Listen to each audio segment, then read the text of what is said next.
résultats du diplôme d'études fondamentales ont été proclamés ce vendredi 19 juillet 2024 avec un taux d'admission qui a augmenté de plus de 14% comparé à l'année dernière. Vous allez avoir les détails dès l'entame de ce journal.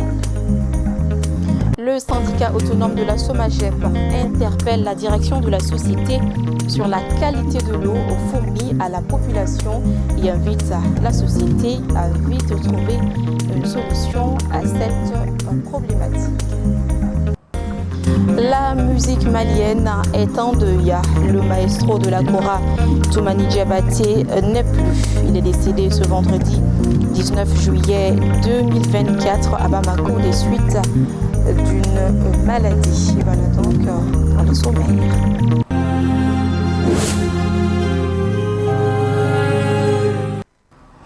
Bonsoir à toutes et à tous. Merci d'être restés malgré ce léger retard. Ensemble, nous allons faire le tour de l'actualité.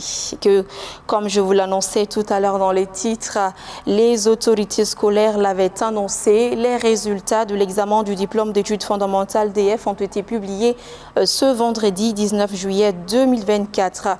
Et pour cette année, nous constatons une nette amélioration du taux d'admission comparativement à l'année dernière. De 30,32% en 2023, le taux d'admission a atteint 44,46%. Nos reporters ont fait le tour de quelques établissements pour assister à la proclamation des résultats. Je vous propose ici de suivre leur reportage.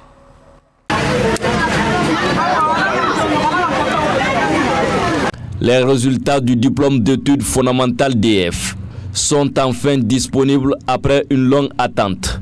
Les élèves et leurs parents étaient déjà informés de la proclamation des résultats par les autorités scolaires quelques jours auparavant. Vers 10 heures, ils se sont précipités en grand nombre vers les écoles, qu'elles soient publiques ou privées. Impatients, certains se sont accroupis devant leur smartphone, espérant consulter les résultats en ligne. L'inquiétude se lisait sur le visage de certains parents d'élèves. Certains ont même accepté de réagir à notre micro, comme cette dame. À 10 heures, les écoles ont ouvert leurs portes. C'était le moment tant attendu de la proclamation des résultats, tel qu'annoncé dans le communiqué du ministère de l'Éducation. À cette heure précise, les enseignants ont affiché les résultats. Le fruit du travail accompli tout au long de l'année scolaire 2023-2024. Dès que les résultats ont été affichés, les élèves se sont précipités vers le tableau. Certains sont joyeux de voir leur nom figurer sur la liste. Je suis très content. Tandis que pour d'autres, c'était une grande tristesse. En pleurs, leurs proches tentent de les consoler. La dame que nous avions interrogée n'a plus voulu réagir à notre micro, ce qui nous donne une idée du résultat de son candidat. Au-delà de la tristesse ressentie par ses parents d'élèves, il est à noter qu'il y a eu une nette amélioration cette année dans plusieurs établissements scolaires. Du moins, c'est ce qu'affirment certains directeurs d'école. Nous avons eu une trentaine d'admis. Djandigala 1, nous avons eu 13 admis. Et Djandigala 2, nous avons eu 18 admis. Nous avons 2 cycles de second cycle. Et on remercie le bon Dieu pour ça. Et les mœurs ont passé. Bon, mais pour comment ça va? Parce qu'il y a beaucoup de gens qui seront au constat, ça va. Ça va comme chez nous ici quand même. Il n'y a pas de l'ensemble, mais chez nous ici, ça va. En tout cas, le taux d'admission de cette année est de 44,64%. Il est nettement supérieur à celui de 2023, avec seulement 30,32% des candidats admis. À présent, je vous propose de suivre le directeur du Centre national des examens et concours de l'éducation, M. Mahamadou Keïta, qui fait le point sur les résultats du DF tout en rappelant aux candidats la possibilité de faire des réclamations. Il est au micro de Sori Ibrahim Diallo et de Zakaria Oumar Keïta.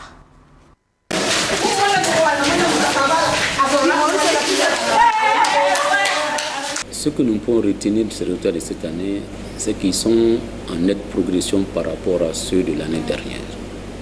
Cette année, nous enregistrons 44,46% du taux d'admission contre 30,32% l'année dernière, ce qui fait un bond qualitatif de 14,14 points.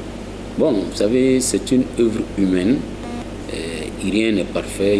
Nous avons enregistré ici et là quelques incidents, mais qui ont été tous vite maîtrisés et qui n'ont eu aucun impact sur le déroulement et sur les résultats. Cette année, nous avons eu une année scolaire normale, apaisée. Il n'y a pas eu d'arrêt de travail du côté des collègues enseignants. Il n'y a pas eu de sortie intempestive du côté des candidats eux-mêmes. Donc les deux mis bout à bout, on ne pouvait qu'avoir qu'une année scolaire normale. Et les uns et les autres ont eu le temps d'épuiser les programmes. En fait, ça a été suivi, les consignes ont été respectées. Vous êtes sur le terrain, vous avez dû remarquer que toutes les consignes que nous avons données en lien avec le DEF et le baccalauréat ont été respectées par les responsables des centres et puis les surveillants. Cette année, contrairement aux autres années, nous n'avons pas assisté à beaucoup de cas de fraude ou de toute situation qui sont de nature vraiment à nous mettre dans une situation pas très confortable. Après la proclamation des résultats, la possibilité est donnée à tout candidat qui n'est pas d'accord avec son résultat de venir demander qu'est-ce qui s'est passé. Donc, à la possibilité de faire une réclamation par rapport à ces notes. Parce que juste après, les revues de notes leur sont données par les différentes académies, les différents cas. S'ils ne sont pas d'accord avec des notes de certaines disciplines, ils ont bel et bien la possibilité de chercher à savoir ce qui s'est passé. Et des deux côtés, même des gens qui sont admis aussi pour faire des réclamations, il y en a qui peuvent être admis, mais en disant bon, ils ne sont pas d'accord avec telle ou telle note. Nous sommes là pour ça, nous procédons aux vérifications nécessaires pour mettre les uns et les autres dans leurs droits, si tant il est vrai qu'ils ont été brimés dans ces droits. C'est une fille, 18,57 Cap de Tiloukou. Je vous l'annonçais également dans les titres, dans une lettre d'information adressée au directeur général de la Société malienne de gestion des eaux potables, SOMAGEP, le syndicat autonome de la société exprime son inquiétude sur la qualité de l'eau fournie à la population et invite la société à trouver une solution à ce problème. Maïmouna Ouedraogo nous en parle. Depuis un certain moment, la qualité de l'eau des robinets fournie par la SOMAGEP est dénoncée par la clientèle. Dans un premier temps, la direction de la société avait rassuré que c'est un problème ponctuel et que les dispositions sont prises pour y remédier. Elle avait même promis dans les médias que le problème est résolu. Mais à la grande surprise de tous, c'est le syndicat même de la SOMAGEP SA qui attire l'attention de sa direction sur la qualité de l'eau fournie par sa société à la population. Dans sa lettre d'information adressée au directeur général de la SOMAGEP, le syndicat s'est dit préoccupé par l'impact de cette situation sur son entreprise. Pour appuyer son inquiétude sur la qualité de l'eau, le syndicat fait référence à un rapport du laboratoire national des eaux fourni à la demande de ECAP Sahel Mali qui dit que l'eau fournie par la SOMAGEP à la population n'est pas consommable. En plus de cela, cette réaction du syndicat de la SOMAGEP s'explique aussi par de nombreuses plaintes des clients sur la qualité de l'eau de la société. L'actualité, c'est aussi cette vidéo qui a fait des milliers de vues sur les réseaux sociaux, montrant un présumé militaire malien s'adonnant à la pratique du cannibalisme. Face à la gravité de l'acte et l'impact sur les images de nos forces armées et de sécurité, l'état-major général des armées a décidé d'ouvrir une enquête pour faire toute la lumière sur cette affaire gênante. Les explications avec Amadou Diarra. En effet, dans un communiqué diffusé hier mercredi, l'état-major général des armées a annoncé qu'une vidéo d'une atrocité assimilable à du cannibalisme circule depuis le mardi matin sur les réseaux sociaux. Il ajoute qu'un individu en tenue et en insigne militaire flamand est identifiable sur la vidéo. Aussi, l'état-major général des armées et l'ensemble des forces armées et de sécurité se démarquent de cette vidéo et assurent que ces pratiques sont contraires à l'éthique, aux valeurs, us et coutumes de l'armée malienne. La hiérarchie militaire rassure que les services compétents sont mobilisés pour confirmer l'authenticité de la vie et l'identification de l'auteur des actes ignobles dans la vidéo. Enfin, elle promet de faire toute la lumière sur cette affaire pour l'honneur et la réputation de nos femmes. Par ailleurs, l'engagement de l'Office central des stupéfiants dans la lutte contre la drogue ne souffre d'aucune ambiguïté. La preuve, ces antennes au niveau des régions ont porté des coups durs aux dealers en saisissant d'importants produits stupéfiants à travers le pays. Le point avec Lolo Madibati. En effet, le mercredi 10 juillet 2024, l'antenne de l'Office central des stupéfiants de Nara a réalisé une prise significative de 4 kg de kush, 7 kg de skunk et 2 kg de chanvre indien à Kuluba Nara dans la région de Nara. Cette saisie des éléments du lieutenant Demba Tungara évaluée à plus de 4 millions de francs CFA. Dans le village de Bamba, cercle de Massigui, région de Djoila, les hommes du lieutenant Soma Boubacar Diara ont reçu un grand coup le 10 juillet dernier. Ils ont saisi une importante quantité de stupéfiants appartenant à un redoutable narcotrafiquant. Selon OCSS de Djoila, c'est la deuxième saisie la plus importante jamais réalisée dans le Baninko. Elle est composée de 12,5 briques de cannabis, plus de 2000 comprimés de tramadol, 3363 comprimés de diazépam, 343 paquets de irila, 48 sachets de mirage communément appelés serpent, 120 bouteilles de vin rouge frélaté, 645 canettes de bière Atlas 12% frélaté, 3 cartouches de cigarettes Chir contrefait et divers produits pharmaceutiques et vétérinaires contrefaits. La valeur marchande de ces produits à la vente est évaluée à plus de 5 millions de francs CFA. À Tabakoro, à Tétébougou, un dealer est tombé dans le filet de l'antenne OCS de Koulikourou. Au moment de son interpellation, il avait en position 56 doses de cailloux dérivés cocaïne, 79 doses de off dérivés héroïne et 4 sachets de skins. À Bamako, l'antenne rive droite a découvert 20 briques de skins à bord d'un camion transportant des marchandises appartenant d'une compagnie de la place. Place à présent au grand format du jour qui s'intéresse à la pratique des activités sportives. Ce n'est plus un secret pour personne les nombreux bienfaits du sport. Et les Maliens sont de plus en plus nombreux à le comprendre et à donc pratiquer une activité physique régulière. À défaut de s'offrir les services des salles de gym, ils occupent les petits espaces à travers la ville de Bamako. Notre reporter Bakary M. Sidibé en a fait un sujet de reportage que je vous propose de suivre. Le sport, quelle que soit la discipline, est un excellent moyen de lutte contre de nombreuses pathologies et de se sentir mieux dans sa peau. Il améliore ainsi le bien-être quotidien de l'homme. Abdraman Koulibaly, membre d'un club gymnastique en commune 5, ne dit pas le contraire. Ça permet la cohésion sociale, ça permet l'harmonie, l'entraide, ça permet également la valorisation du sport, ça permet également aux jeunes de se battre pour l'avenir, parce que nous, les jeunes, nous sommes les jeunes générations, nous sommes les futurs cadres de ce pays. Mais attention, avant de pratiquer une activité sportive, quel que soit le domaine, selon les spécialistes, des règles et des principes sanitaires sont à respecter pour éviter les accidents.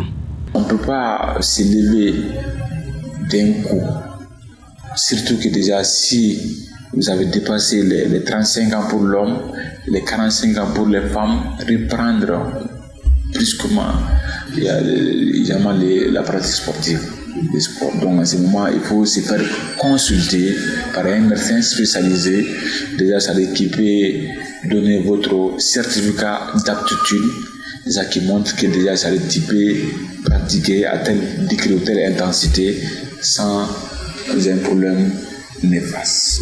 Tout en reconnaissant les bienfaits de la pratique sportive, l'État a souvent oublié d'intégrer les espaces dédiés au sport dans les schémas directeurs des centres urbains. Aujourd'hui, les populations sont obligées de se faire des espaces partout dans le district de Bamako. C'est d'abord la santé. Le sport amène la santé. Toute personne qui applique ou qui pratique le sport, en général, bon, ça t'épargne pas mal de maladies. Alors j'encourage les jeunes, la jeunesse, enfin, de poursuivre sérieusement cette pratique. C'est-à-dire toutes les infrastructures, tous les sports réunis, que ce soit le football, que ce soit le basketball, que ce soit le handball, que ce soit la gymnastique. Nous voyons que nous manquons aujourd'hui des infrastructures au nom des jeunes pour pratiquer le sport. Et on constate aujourd'hui un vrai engouement pour la pratique régulière d'une activité sportive, surtout que l'on commence à comprendre ses bienfaits sur sa santé physique et mentale. Quand vous sentez qu'il y a des palpitations, c'est-à-dire l'augmentation des battements cardiaques, on appelle la participation, les battements cardiaques, donc en ce moment, il faut se faire consulter. Quand vous avez aussi déjà des malaises constatés, déjà c'est-à-dire au niveau des sport, parce que les sports là, ça permet de fournir l'effort. Déjà il faut se faire consulter. Il faut respecter déjà, c'est-à-dire les 10 minutes d'intervalle entre déjà, c'est-à-dire votre pratique sportive qui dépasse les 45 minutes ou les 30 minutes de façon intense. C'est-à-dire qu'au niveau du football, on donne le temps de repos. Malheureusement, certains sportifs de circonstances se déplacent pour des raisons inavouées, notamment la drague. Des brebis galeuses qui entachent la réputation des espaces dédiés au sport. Et voilà, c'était là le reportage de Bakary M. Sidibé sur la pratique des activités sportives. Page noire de cette édition. L'artiste, musicien, le maestro Toumani Diabaté n'est plus. À l'aube de ses 59 ans, le grand et célèbre artiste musicien international malien Toumani Diabaté a tiré sa révérence. Il a été rappelé à Dieu ce vendredi 19 juillet 2024 des suites d'une longue maladie. Retour sur la carrière du maestro de la Kora avec Assiton Diallo. Fils de la diva Nama Koïta et de Sidiki Diabaté, Toumani Diabaté est un joueur de Kora d'une notoriété légendaire. Ce qui lui a d'ailleurs valu le surnom du roi de la Kora. Cet instrument qu'il a appris à jouer à l'âge de 5 ans.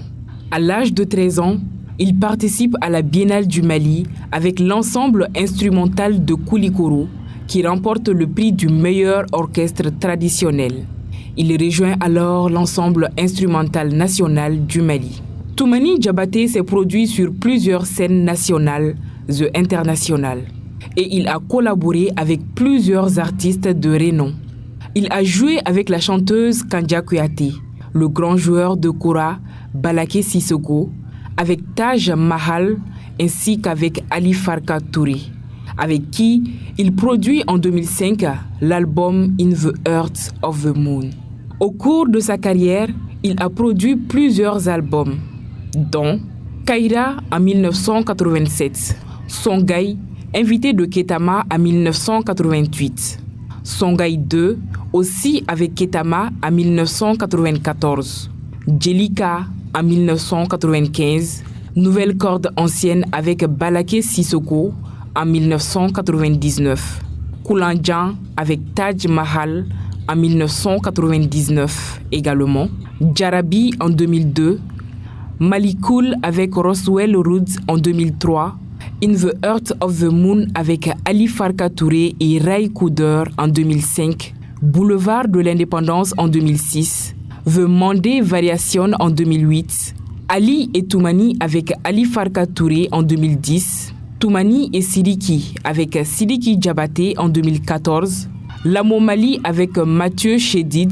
Sidiki Diabaté, Fatoumata Diawara en 2017. Les réalisations lui ont valu des distinctions. L'album Songhai obtient le prix du meilleur album étranger de l'année 1988 du New Musical Express. L'album In the Heart of the Moon obtient le Grammy Awards du meilleur album traditionnel de musique du monde décerné le 8 février 2006. Le 13 février 2011, Ali Farka Touré et Toumani Diabaté ont remporté le Grammy du meilleur album de musique traditionnelle lors de la 53e cérémonie des Grammy Awards à Los Angeles, aux États-Unis, pour leur album Ali and Toumani.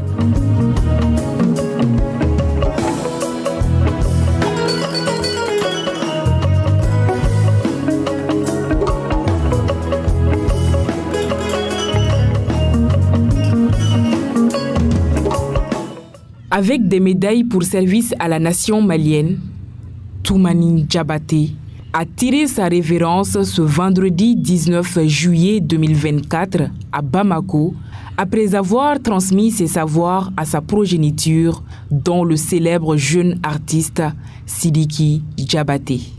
Avec cette disparition, la musique malienne perd une grande icône. L'amour n'arrête pas la mort, dit-on.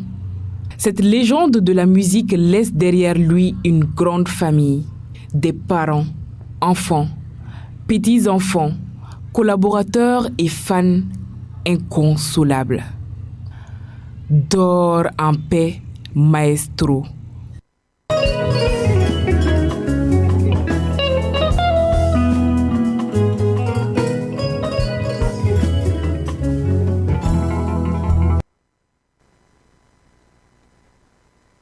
Merci à tous ceux qui ont contribué à sa réalisation. Un grand merci à vous également de l'avoir suivi. Au plaisir de vous retrouver très bientôt pour de nouvelles informations. Très bon week-end à toutes et à tous. Bonsoir.